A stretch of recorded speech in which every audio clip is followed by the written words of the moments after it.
So when I was studying in the US, I was pursuing my master's in business administration in University of Texas at Dallas in 1990 as a 20-year-old. And I used to see Americans display the national flag, their national flag all over. And seeing them display the American flag so much, I also wanted to fly the American flag.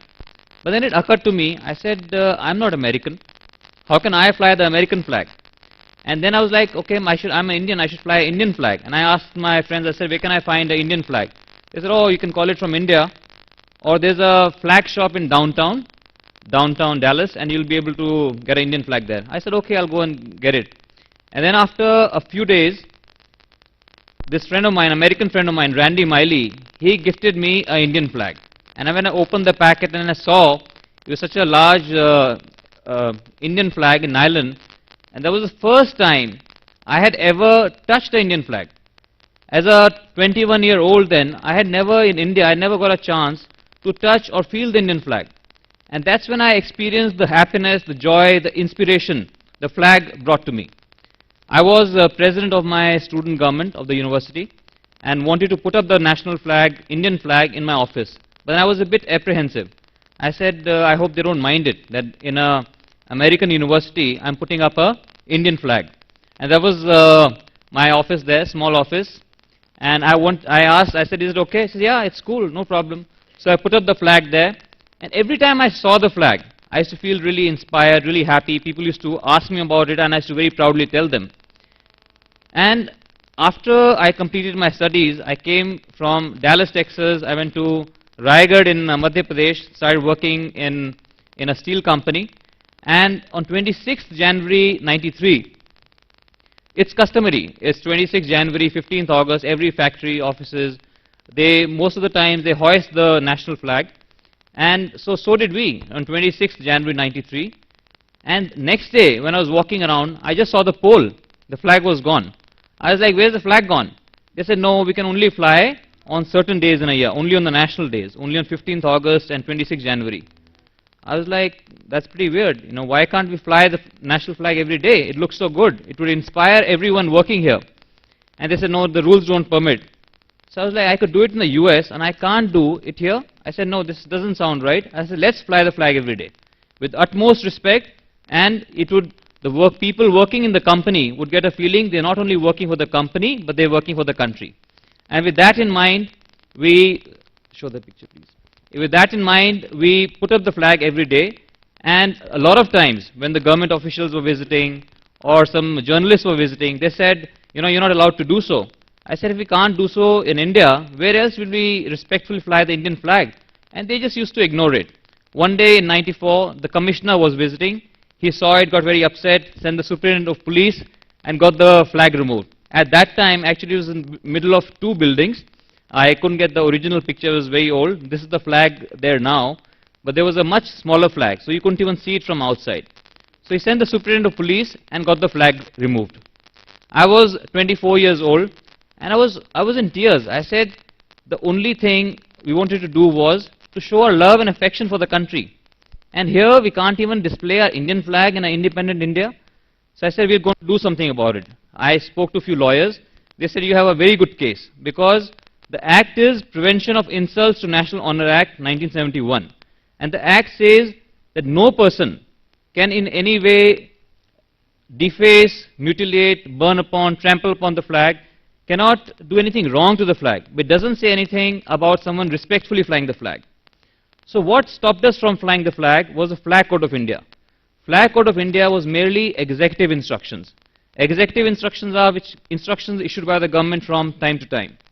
So I said, okay, we must do something about it. But I was stopped by the people in my office.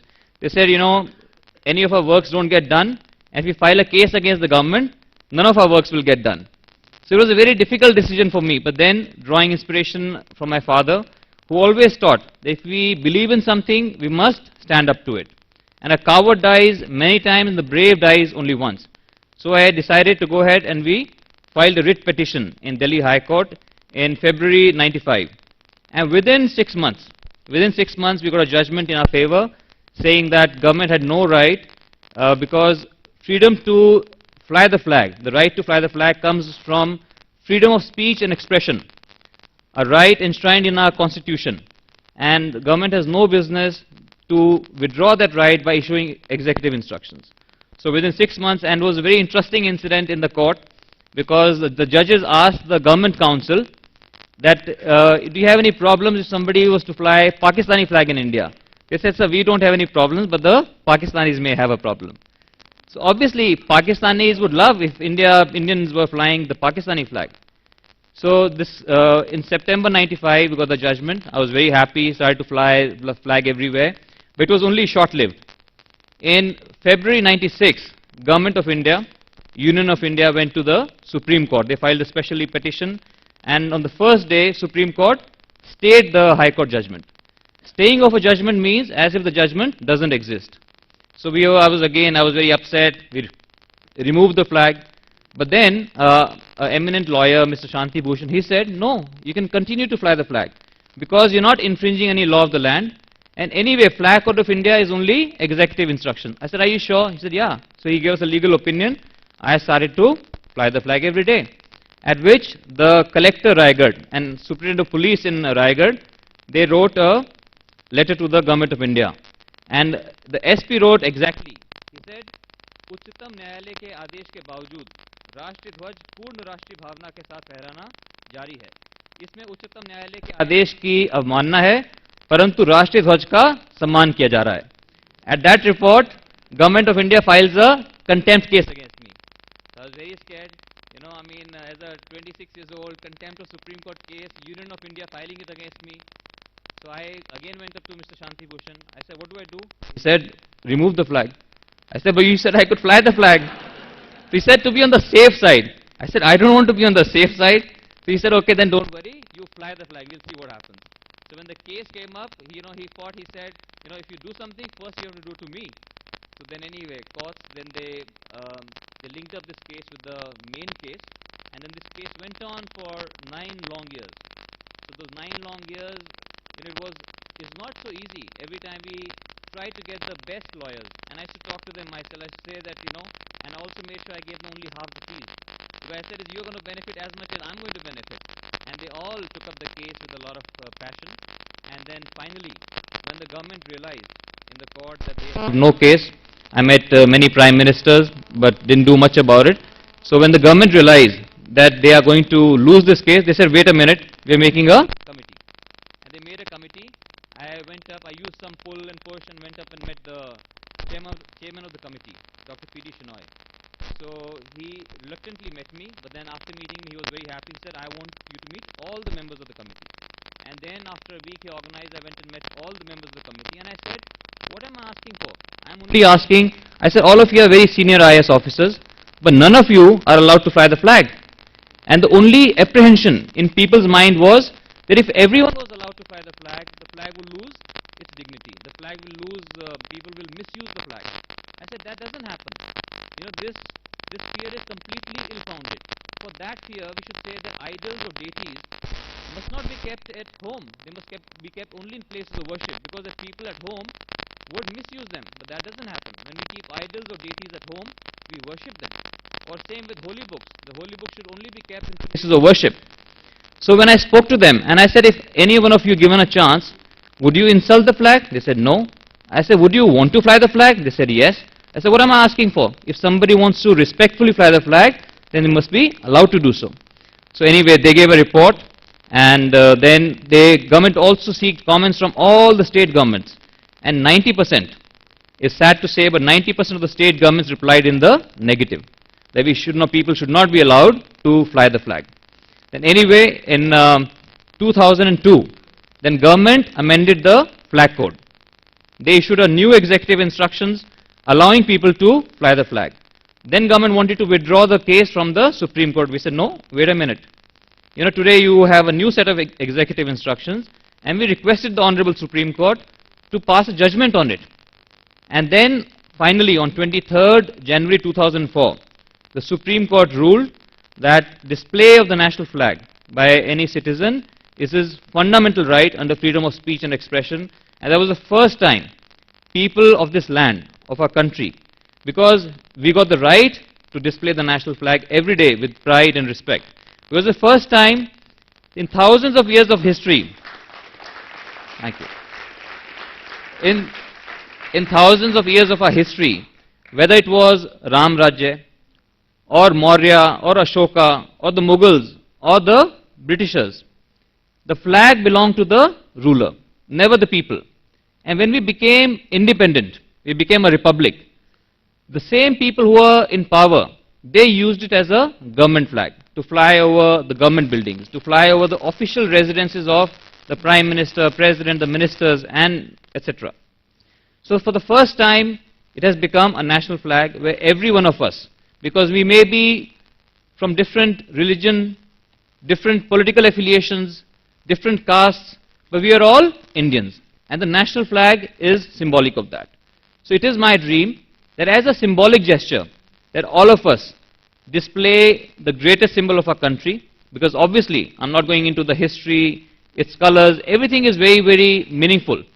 And so if everyone was to display the national flag, and most importantly, live by the ideals of the national flag. Ideals of the national flag are the same as ideals of the country. And if everyone does their own job well, if I did my job well and you did your job well, then there's no power on earth which can stop India from becoming one of the greatest countries in the world. So to do this, because we got this right for the first time, still only 1% people maybe, or maybe even less than 1% people are actually displaying the national flag. So we're making an effort to popularize the use of national flag, to make it fashionable to wear the national flag. Because when a person starts to display the national flag, he is not going to say, what has my country done for me? The flag would always remind us of our duties towards our country. The flag would always inspire us to do something for the country. So we are trying to, encourage people to fly more and more, and I would request all of you and encourage you to wear the national flag. I've got lapel pins for you, I've got wristbands for you, and then experience the happiness, the joy, the inspiration it brings into your lives. So I would encourage all of you to do that. And now we are trying to put up a big monumental flagpoles. And this was again interesting incident. You saw a picture of Sachin Tendulkar wearing the flag on his helmet. When the government amended the flag code, they also amended the act, and they said anyone doing that, there was only 3 years imprisonment for this. It was, you would have said this is disrespect to the national flag, and 3 years imprisonment was there. So as soon as Sachin Tendulkar learned, he removed it. And then I was in the parliament at that time. We took it up in the committee, and then it was passed unanimously by both the houses of parliament that they allowed that above the waist you could wear the national flag on t-shirts, on jackets, on caps, helmets, and everything. I had gone for a competition. I had gone for a shooting competition, a World Cup in Brazil. And on my cap, the company's name was written, the company, the maker of the gun. It was written Beretta. So you're not allowed to do that. So when they check your equipment and everything, he put a black tape on it. And he said, you should have your flag. You can put your country's flag on it, but you can't write any name over it. And I was like, I didn't want to tell him that we're not allowed to put even our country's flag, even if representing the country.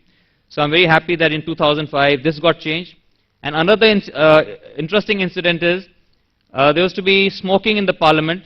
So I requested the speaker, I said, sir, we passed this law, that in public places you can't be smoking. And here in the central hall of the parliament, everyone is smoking. He said, you're right. And within 2 weeks, it was Mr. Somnath Chatterjee, within 2 weeks they banned smoking. So when I went to thank him, I said, sir, thank you so much. He looked at this, he said, Mr. Jindal, you're not supposed to wear a lapel pin. I said, because of this, I got to the parliament. You're saying I can't wear this? So he said, no, for this, you have to change the rules. He showed me the rule book, rule number so-and-so, you can't wear this. I said, okay, I'll write. So I got a letter signed by about 150 MPs and gave a petition. And finally, 5 years later, in February 2010, that rule has got changed. Now we can wear the lapel pin to the parliament. So I would just say, हमारे देश में देर है लेकिन अंधेर नहीं है. So we have to keep on with perseverance, keep on pursuing our passions, pursuing to make the country of our dreams, and I'm sure together we will achieve it. So now we have put up these monumental national flags, which are 207 feet high. These are the tallest flagpoles having Indian flag anywhere in the world. The flag size is 48 feet by 72 feet, which is around 3,600 square feet. And then we've got the permission that even if you want to display it in the night, because it's very cumbersome to bring it down every evening and bring it up in the morning. So then the government allowed us to have them throughout 24 hours. So I hope, I've been working very hard for last 3 years to put one such flag in Delhi. I could not, so we put up 7 of these in Haryana. So anyone wishing to see this, you're welcome to come to Haryana to see these flags. And I hope, drawing inspiration from our national flag, we can all, and we can all come together. And a lot of people also say, why the flag? And maybe one day there is no need for a flag, because also it is this flag, this very flag, which differentiates us between India and Pakistan, India and Bangladesh, India and the US. Why should there be one world, one people? But till then, we'll have to evolve to that level. First, let us all come together as Indians. And this is the greatest symbol of our country, because otherwise no religion, no leader, no one person or entity is acceptable to all. But we are all Indians, and it is a symbolic of, it is the greatest symbol of our country. So let us pledge ourselves to our country as a symbolic gesture, display the greatest symbol of our country, and together work on making India the country of our dreams. And one day, when the flag is not needed, maybe we can just have one flag for the entire world. Thank you very much.